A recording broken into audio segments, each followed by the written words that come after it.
900-year-old term.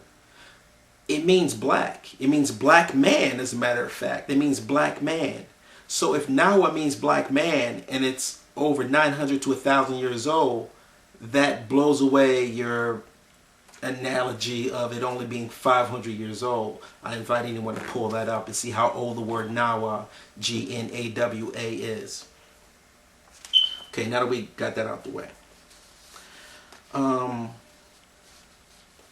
Again, the term Guinea. Guinea derives from the Berber word Aganau or Nawa, meaning black man, which Berbers, nomadic Saharan peoples, have used to describe most of West Africa. So they use West Africa and they use the term Guinea to describe West Africa during that particular time. Older than 500 years old, the term Guinea. Okay? G-U-I-N-E-A, Guinea. The Arabic term, Balad as Sudan. Again, Balad as Sudan. Balad as Sudan means land of the black people. The word Sudan means black. Older than 500 years old. If you ask someone from the Sudan, they will describe themselves as black people. Or Sudanese. They won't say that they're olive. They won't say that they're Asiatic. Again, adopting the terminologies of your enslaver and oppressor, which is the whole reason why we were put in this situation in the first place. You have black people who don't wish to identify with black people that sold out the Africans in order to put us in enslavement. And if that is not resonating in your spirit, then that means that in your DNA, that you were one of those people probably down the line that sold us out, that got us put in this situation in the first place. Because DNA has memory. And unless you find the characteristics of those today, if you are a descendant of a warrior, then you will stand up as a warrior. If you're the descendant of a greedy person, more than likely that you're a descendant of a greedy person or a fence rider or a shiesty person. If you have the characteristics of a coward, you are of a cowardice people. If you have the characteristics of a sellout, hence that term as well. Okay? So again, the word Sudan means black. We described and defined ourselves as black, not Asiatics in our motherland. Now we can go with the breakdown because this terminology of the falsehood of the word black is only being limited to Old German. So let's break down the chronological order of Old German so we can get some clarity on how this term black would apply to black people, or if we were defining ourselves as black people before that even came into existence, before the language of Old German even came into existence. Let's break it down right quick. Now, Old German is not the original user of the word black to describe African people. That's a lie. Old Saxon, also known as Old Low German, is a West Germanic language and is documented from the 9th century to the 12th century, when it evolved into Middle Low German. It was spoken on the northwest coast of Germany and in Denmark by Saxon people. It is closely related to Old Anglo-Frisian, Old Frisian or Old English, partially participating in the Anglo-Vignaic nasal sperient law. So again, Old German is only from the 9th century to the 12th century. And they're trying to limit the use of the word black to only 500 years old. We're going to go further back to where we have proof that we were documenting ourselves as black well before the 9th and the 12th century. Now, let's be clear that Latin does not predate Hebrew and Arabic, because we need to make it clear. Now, let's just go onto this page here.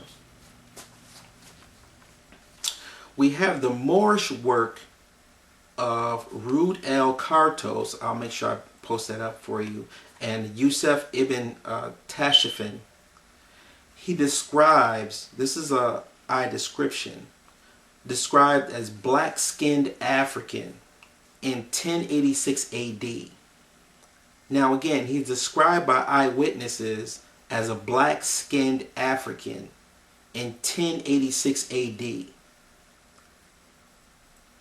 Older than 500 years. Are we clear on that? Okay.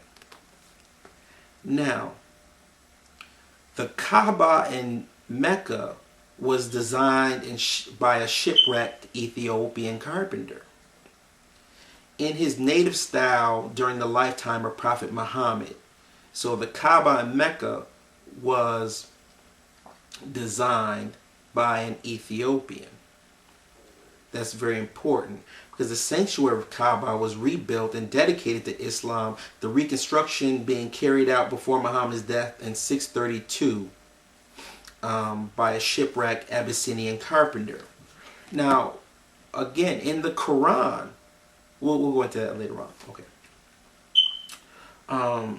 Al-Jahiz, that's Jahiz. The dates are 776 and 869 AD. He was born in Basra.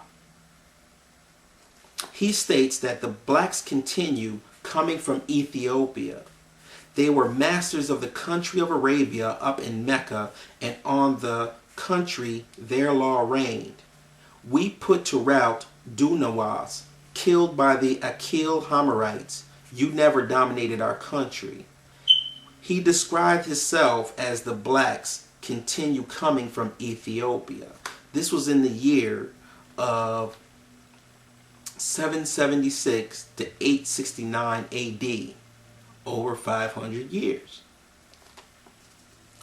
And it's interesting that Moors, or the majority of these house Negro Moors, they try to pigeonhole you and box you into using only the terminology of black. Well, we describe ourselves as just black, but yet they will go through a whole chronological breakdown of how Moor used to be Moreno, how it was Moorish, how it was this, and this means more, and that means more, trying to plug themselves into a longer lineage than just the simple terminology of Moor. Do you catch that as well? So what happens is they want to just pigeonhole you into the old English use of the word black, which is a false history because we were defining ourselves as black before then anyways. But if you do come up with the analogy of Sudan meaning black, because Sudan does mean black, they try to say that that's not valid.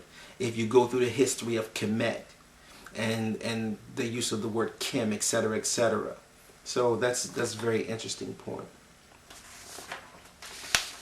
Okay. Now we're going to deal with Solomon, because in Solomon he made it perfectly clear. We're going to put the rest, any of the false information that gets put out there, that we did not define ourselves as black. Beginning in this video, I said I define myself as I'm black. I have no problems with any of that. I'm a black Moor. I'm fully conscious of what blackness means. It means divinity.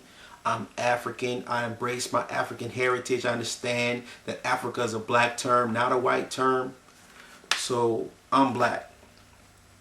I speak the same way that the prophets of old spoke. Now, I'm not necessarily a big follower of all of the